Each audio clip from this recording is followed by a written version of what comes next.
I went from this to this within a week, from cruising on board Cunard's Queen Mary 2 surrounded by traditions and formality, to cruising on board the MSC Seaview surrounded by sparkles and water slides. The formality of a cruise line affects way more than just the dress codes and the dining. I didn't know if I would miss some of those cruising traditions of Cunard when cruising with MSC, or if I would be grateful that I didn't have to do some of those things that had annoyed me about my Cunard cruise. Cunard have very strict dress codes and multiple formal nights. I made every effort to make the most out of the experience, and with Cunard, that means taking part in the formality and the traditions. A week after returning from this cruise with Cunard, I took an MSC cruise, and MSC and Cunard are at complete opposite ends of the cruising scale. I didn't know how I would feel going from one extreme to the other so fast.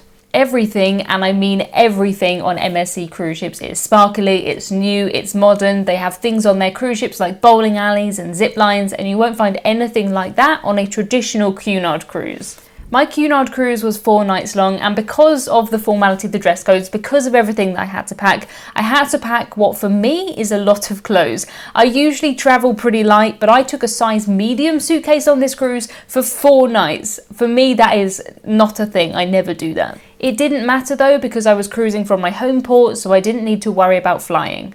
My MSC cruise was sailing from Barbados, and I knew that I didn't want to pack a lot for this cruise. I couldn't think of much worse than dragging a big suitcase through an airport and onto buses, so I was very grateful that MSC have almost no dress codes. That feeling of walking into the atrium of the MSC Seaview was completely different from the Queen Mary 2 that I'd experienced just a week before. Both fantastic, both breathtaking, but very, very different.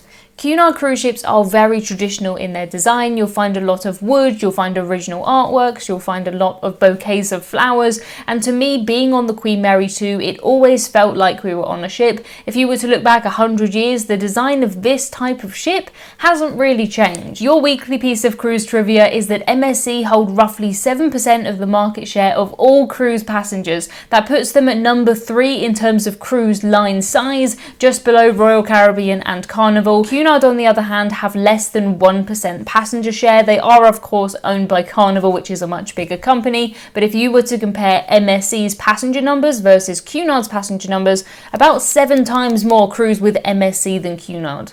You won't find things like this or this on a Cunard ship, that just does not happen, but you will find these amazing big open wooden decks, and even things like the uniform. Just look at these, very, very traditional. Stepping on board the MSC Seaview though was very, very different. The ships are very new, very modern, very shiny, and it doesn't always feel like you're on a cruise ship. Sometimes it feels like you're in a theme park, sometimes it feels like you're in a shopping mall, sometimes it feels like you're on a spaceship. It doesn't always feel like you are on a ship if you're in the kind of internal areas of an MSC cruise ship. I feel this even more so on some of the other MSC ships. If you look inside the MSC Meraviglia, Grandiosa, Virtuosa, all of these ships, they have this huge street in the middle, and when I post pictures of that, I think people think I'm just in a street somewhere. I don't think they realise that I am on a cruise ship. Why would you? There's nothing here that says that this is a ship. It's just cool, I like it. Often on the Cunard ships, it felt like I was kind of in a museum and that I shouldn't touch things. Apart from, of course, poking the famous Homer Simpson, if you find him on board the Queen Mary, you have to give him a little poke.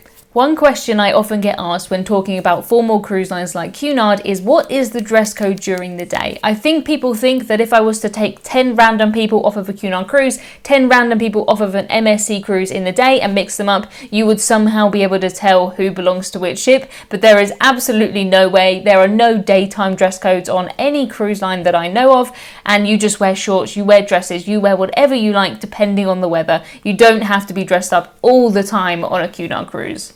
My Cunard cruise sailed from the UK to Germany, and my MSC cruise cruised from Barbados, so of course we did have differences in what people were wearing due to the weather, but we did dock next to the Queen Mary 2 in St Martin. Quite a coincidence that she followed me all the way over there, but you could not tell within the port who came from which cruise line. That just isn't a thing. I mean, I cruised with one last week and one this week, so... I did walk around when we were docked to get as close to the Queen Mary 2 as I could. It was nice to see her with these blue skies. On our cruise we didn't really see any of that, but we didn't expect to.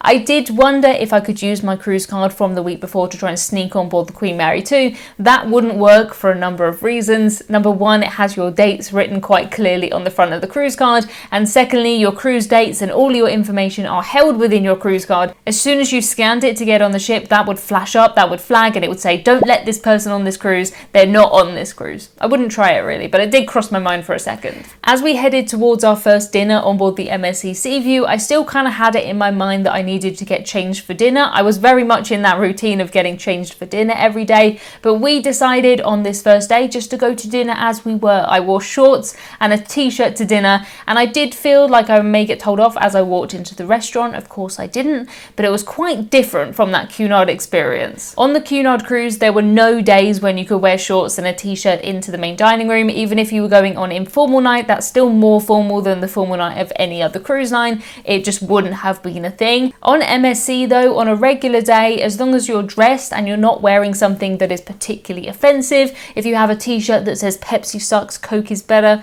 I don't know, but as long as you're dressed, they will let you into the main dining room.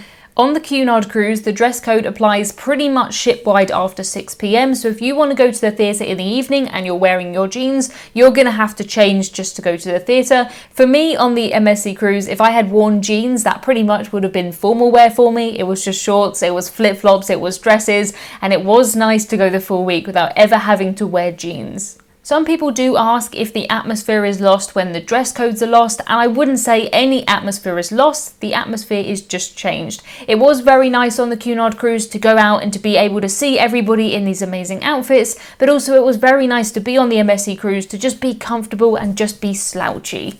You will always find somebody on a cruise who really just gets their knickers in a twist because they don't want to follow the rules that the cruise line has. Every cruise line will have its dress codes on its website though. I have quite a few dress code guides on my website too, so make sure you check them out before you press that book button on your cruise, because you don't want to book a cruise that really doesn't suit you and then you spend the whole time trying to work out how to avoid formal night and how to get away with wearing this and that. It's so much easier if you can just book a cruise line that fits what you want to do.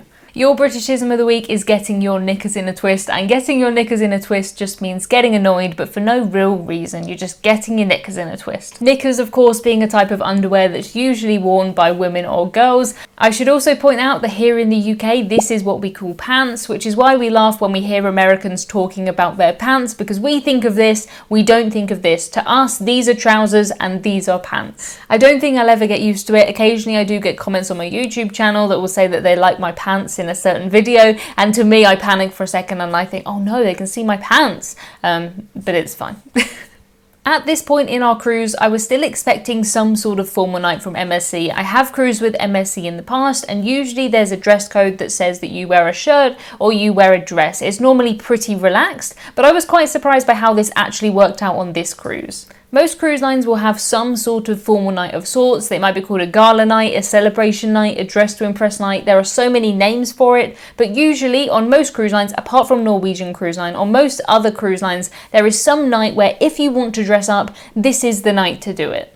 Usually the dress codes are only monitored and enforced in the main dining rooms. There's a couple of cruise lines that may extend their dress code to other places, but generally speaking, if you want to avoid formal nights, you just avoid the formal dining rooms. You can go to the buffet, you can go to the pub, you can get room service, you can eat something by the pool. On a cruise, the formal night, gala night, celebration night, whatever you want to call it, it is normally on a sea day so that everybody has time to get ready. They don't want everybody rushing back from excursions, trying to get changed quickly and then doing the formal night thing. Our formal night on the MSC cruise, and I say that in the loosest terms I can, was on a sea day. Apart from the fact that the daily schedule said that this was the night and that there were more photographers around the ship, nothing changed on formal night. The dress code wasn't even mentioned in the daily schedule. It was just, if you want to dress up, dress up. If you don't want to dress up, don't dress up. If you wanted to go on the MSC formal night to the main dining room wearing shorts and a t-shirt, I don't think anything would happen. I did see a few people wearing long dresses, the occasional person wearing a shirt,